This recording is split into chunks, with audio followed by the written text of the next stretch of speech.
Hey, Nikki, this is Jeremy from the Podcast We Listen To podcast and Facebook group. I just wanted to pop in and say happy birthday to Strictly Homicide. You know, not many shows make it to a full year, so it's kind of a big deal.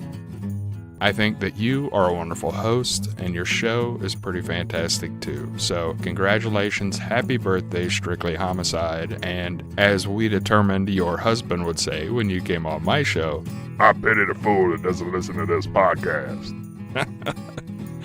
happy birthday, Strictly Homicide.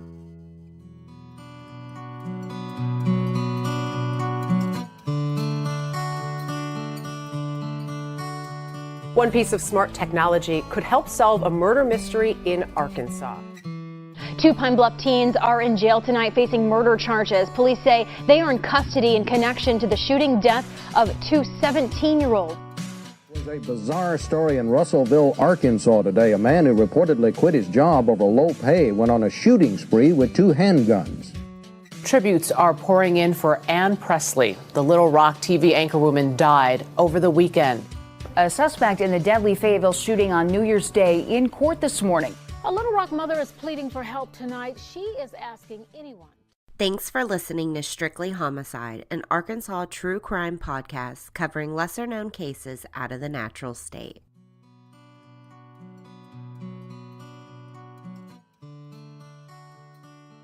I'd like to start off by thanking my Patreon supporters. If you'd like to help support us, you can find us on Patreon and help with as little as $1 a month. There's also a donate button for a one-time donation on strictlyhomicide.com.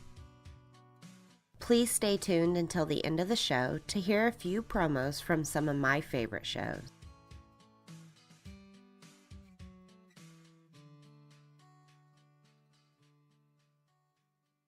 Warning: Strictly Homicide covers cases that include sexual assault, violence, and homicide. Episodes may contain explicit language and are not suitable for young ears. Listener discretion is advised.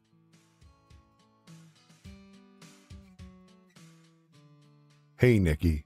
It's Tyler from the Minds of Madness podcast. Beck and I want to wish you a happy anniversary for your first year of podcasting. I still remember when you started your show, and after hearing the very first episode, I knew there was great things to come. So here's hoping to have another fantastic year of podcasting. Thanks for all the support you've given us and also for being a great friend. Happy anniversary.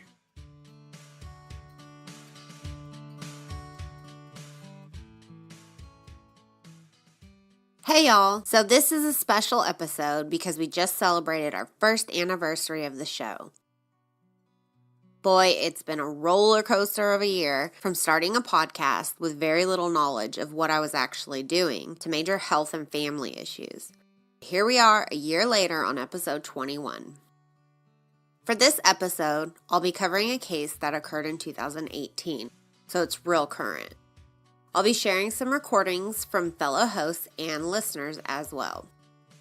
I want to give a huge shout out and thank you to all of the hosts and listeners who sent in messages for our 1-year special. Thank you all for the support and advice and for just being rad.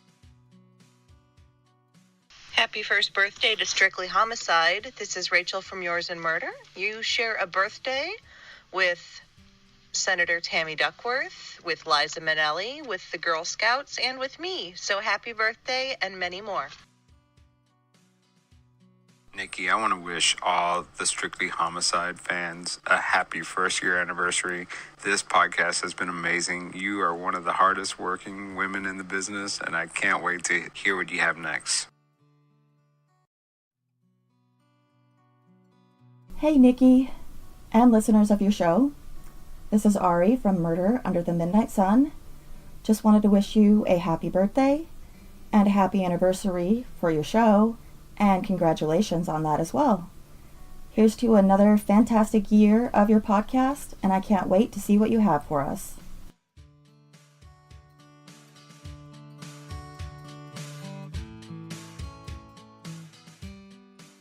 Before I get to the case, I want to give all of my listeners a huge thank you and let you know how much I appreciate every single listen. I also owe an enormous thank you, and I'll probably never be able to thank you enough, to all of my Patreon supporters. And if you're not a supporter and want to be, just visit us at www.patreon.com/strictlyhomicide. I also want to say thank you to all the listeners who have left helpful reviews, good or bad.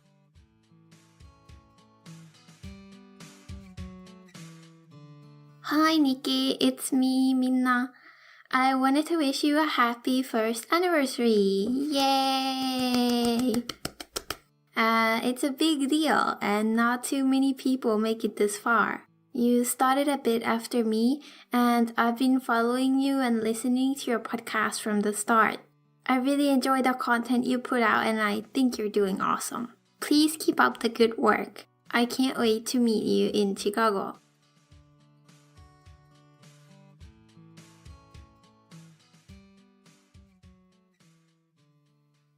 Hey Nikki, it's Michael from Unresolved. I just wanted to drop a line and say happy birthday, happy anniversary, whatever you're calling it.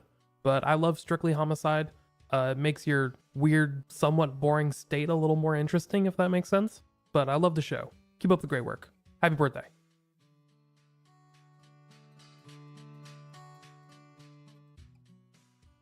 Nikki, congratulations. It's a year.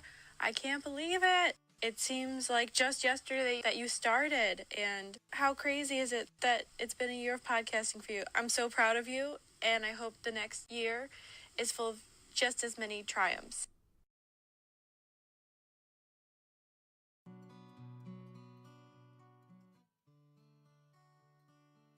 Nikki, I wanted to thank you for all the hard work that you put into not only your show, Strictly Homicide, but everything else that you do aside from that. Juggling your day job, taking care of your family, being a wife and mom, not to mention your amazing artistry with your photography. I do not know how you do it all. Congratulations on your first anniversary of Strictly Homicide, and here's to many, many more to come. Thank you for your friendship and support. You've been there with me from the very beginning, and for that, I'm forever grateful. Wishing you all the best into year number 2.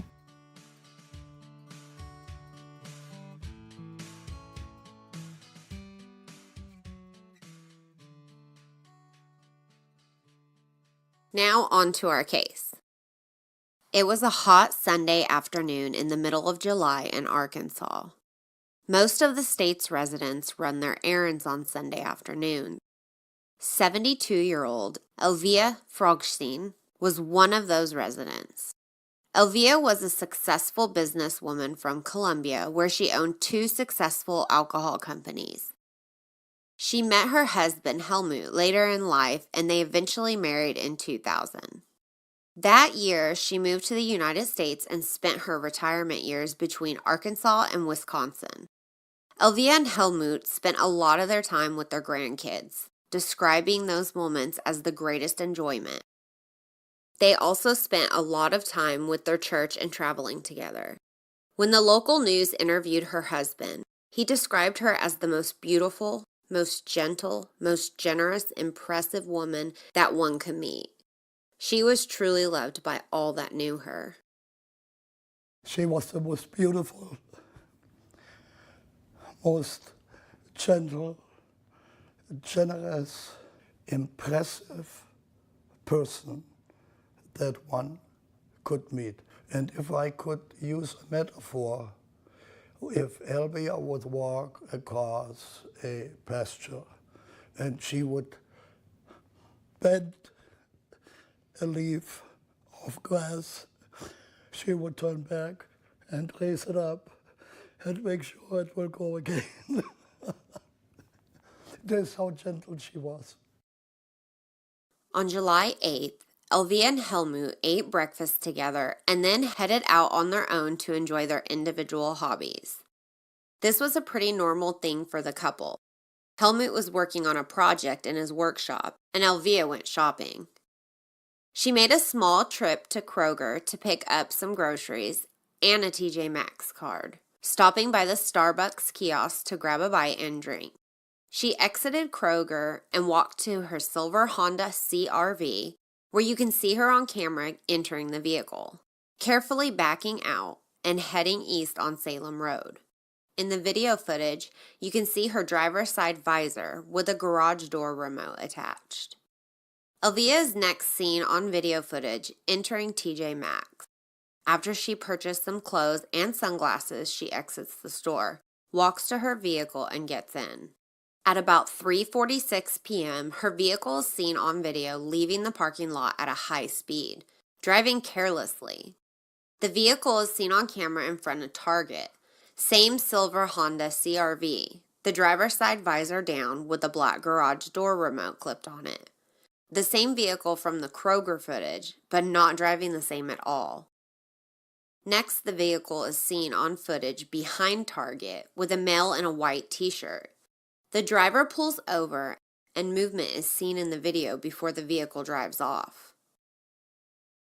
Around 5 p.m., Helmut came into their home for supper, only to find an empty house. He wasn't worried, though, because Elvia was known to let her shopping trips run a bit late. Helmut ate his supper and headed back to his project. When the sun began to set, he thought his wife was exhausted and might have fallen asleep on the couch. He finished his project and headed into the house, only to be shocked that the home was again empty.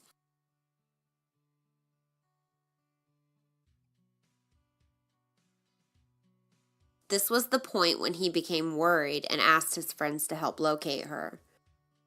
They went to the Conway Police Department because it was the biggest one nearby, but Conway let them know that that wasn't their jurisdiction, so they returned to the home where Helmut checked his bank account and called 911. It was about midnight when he got through to the Faulkner County Sheriff's Office. Lieutenant Woolley took the report and gathered the times and locations of where Elvia made purchases on July 7th. The lieutenant made his way to the stores to review the video footage. They immediately started viewing more video footage, looking for potential suspects. Helmut was distraught during the days that went by, with no signs of his loving wife, but he said that he had to put all his faith in law enforcement that they would find her. On July 11th, Faulkner County got word that there was a deceased body found in a wooded area near Pine Bluff in Jefferson County. They contacted the detective that was handling the case, and he described the female and her clothing, and this was when they knew it was Elvia. And we have identified, as of 1 o'clock today, as that being Miss Fragstein. And so that's kind of where we are at on this investigation. Do you think she was kidnapped from the shopping center here in Conway? We are relatively confident that that she was taken by force in the parking lot of the mall. Is there any idea like what motive there would have been behind that kidnapping? We have no idea. Not at this time. The lieutenant began discussing possible motives, and the detective mentioned a gang called MG, which stood for Murder Gang. He said that they were out of the Pine Bluff area, and the members were typically young African American males.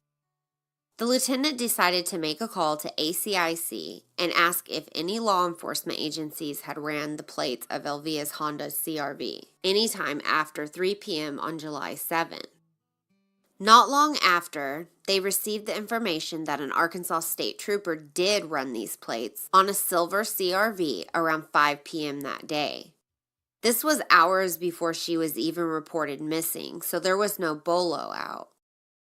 The state trooper was traveling on the 530 right outside of Pine Bluff near Gravel Pit Road.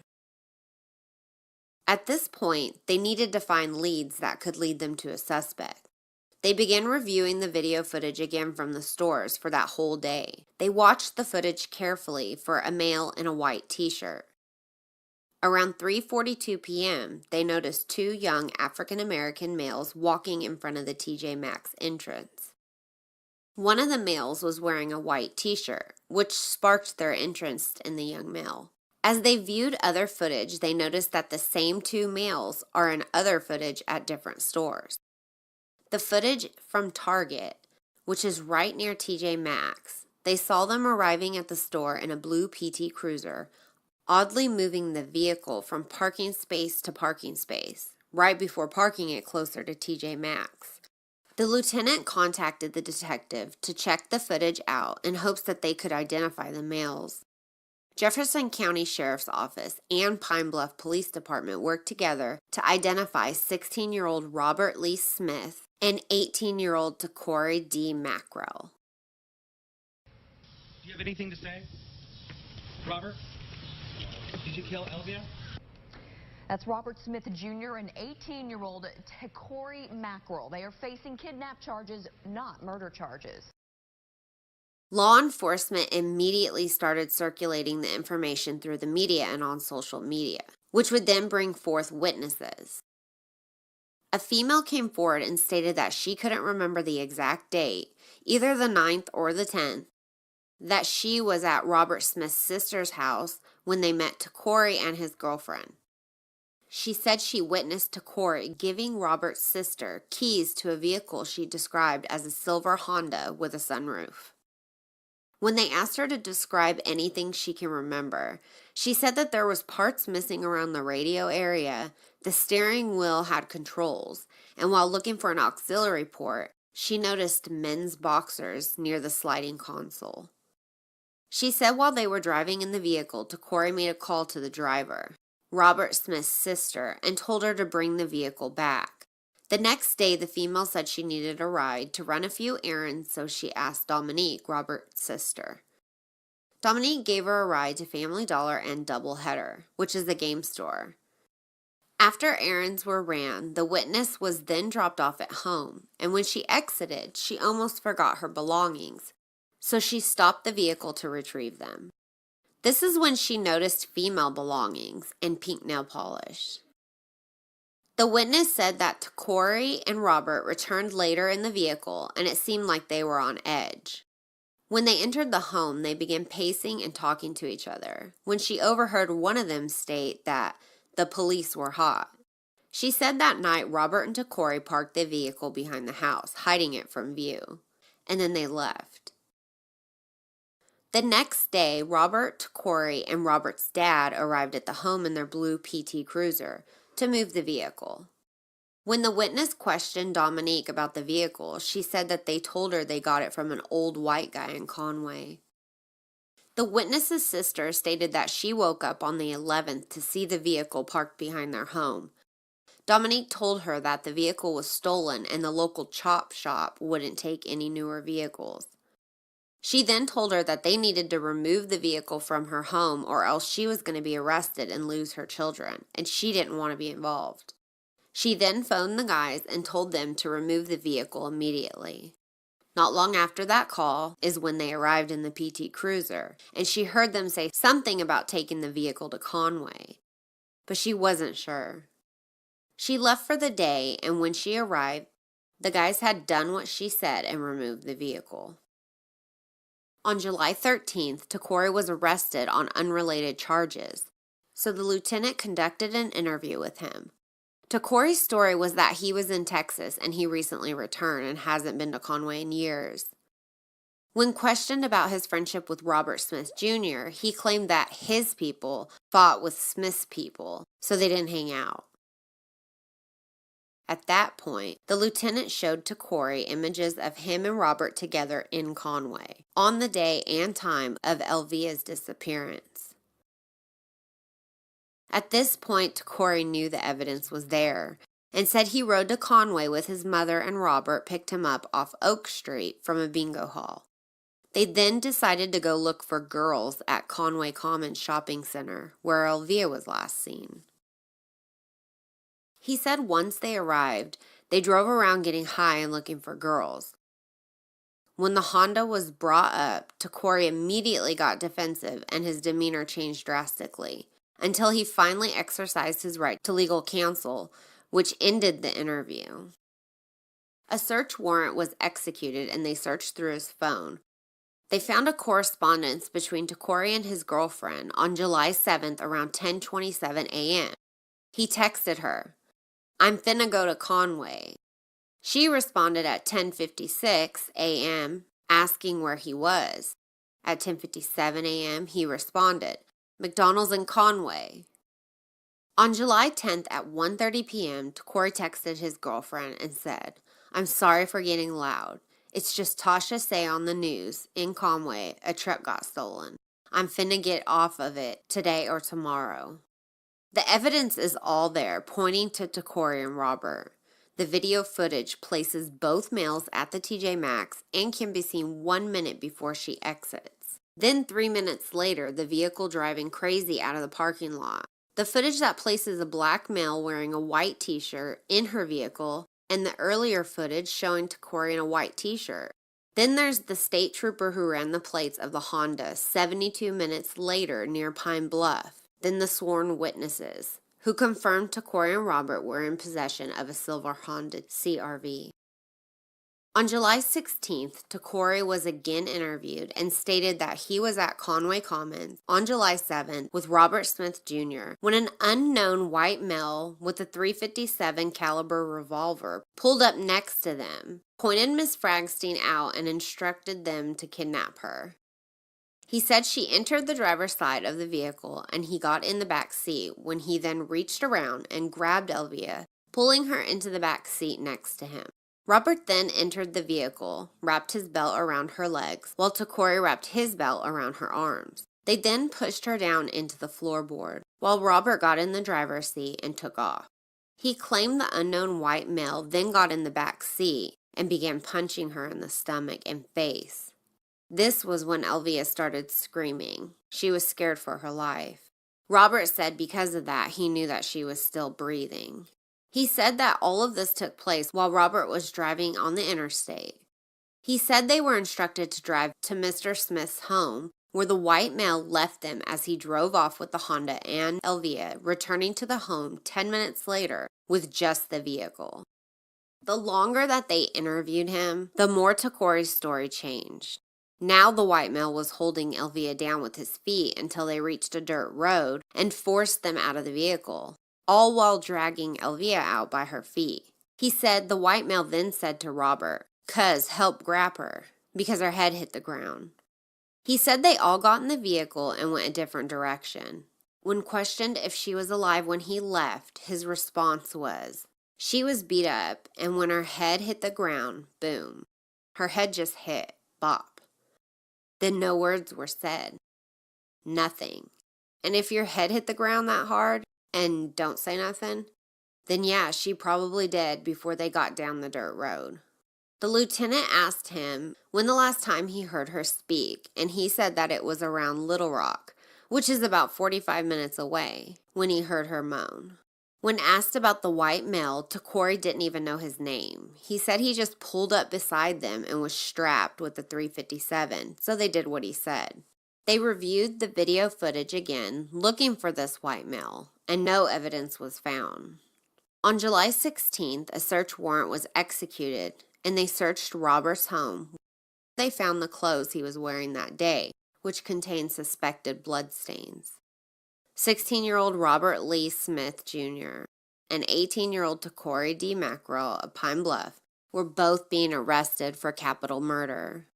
The next day, the silver Honda CR-V, abandoned and set on fire, was found in the 300 block of North Elm Street in Pine Bluff.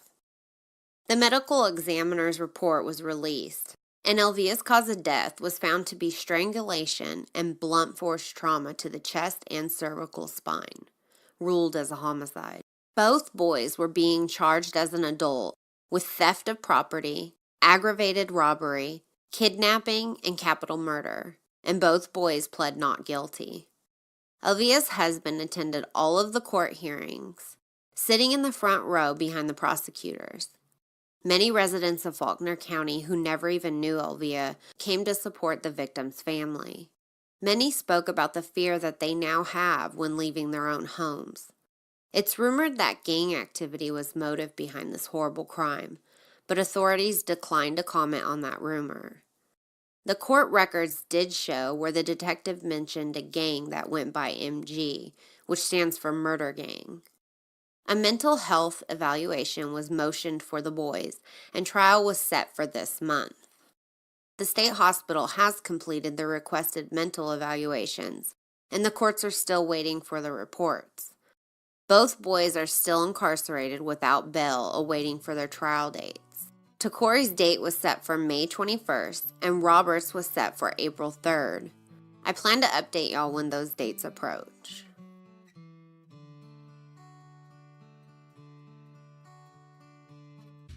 Thank you all again for downloading episode 21.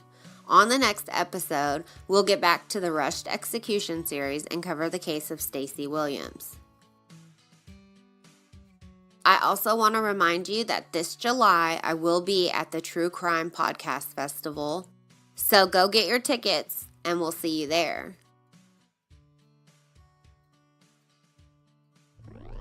Hi, it's Charles from California True Crime, and we want to wish one of our favorite podcasts, Strictly Homicide, a happy anniversary and birthday. We can't wait to listen to another year of Nikki T and her amazing podcast.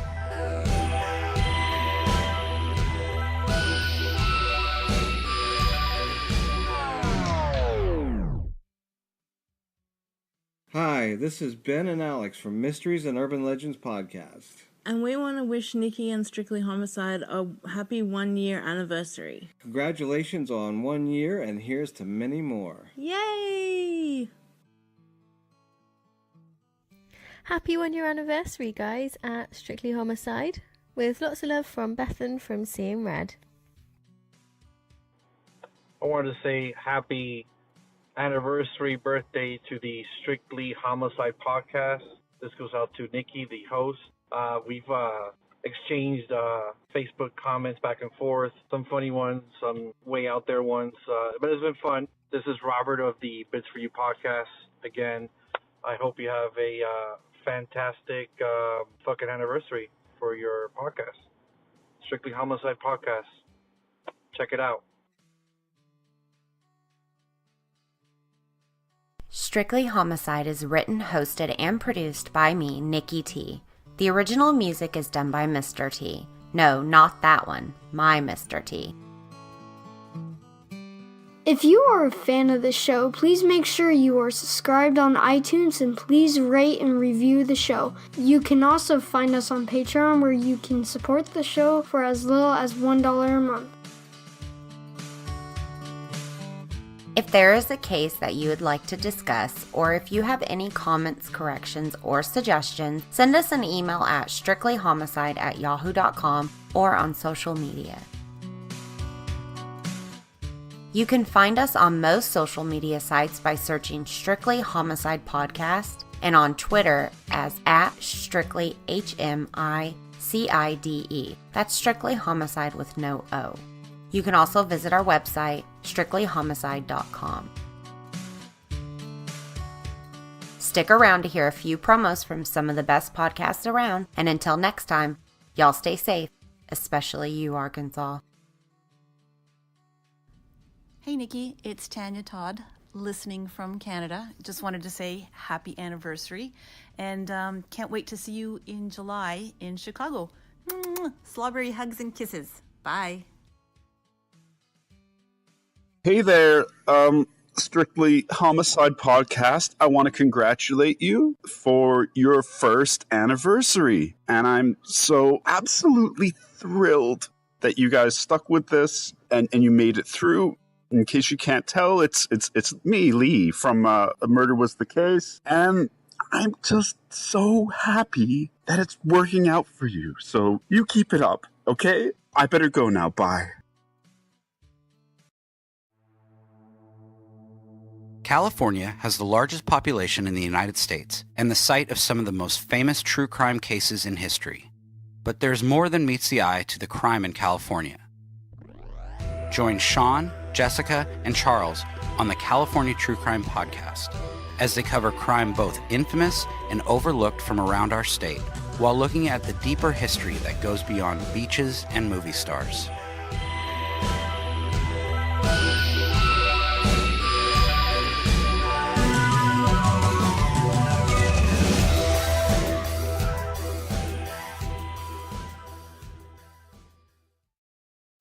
Murder Under the Midnight Sun is an Alaskan-based true crime and history podcast with a focus on unsolved murders, and missing persons cases. Available on all podcast platforms.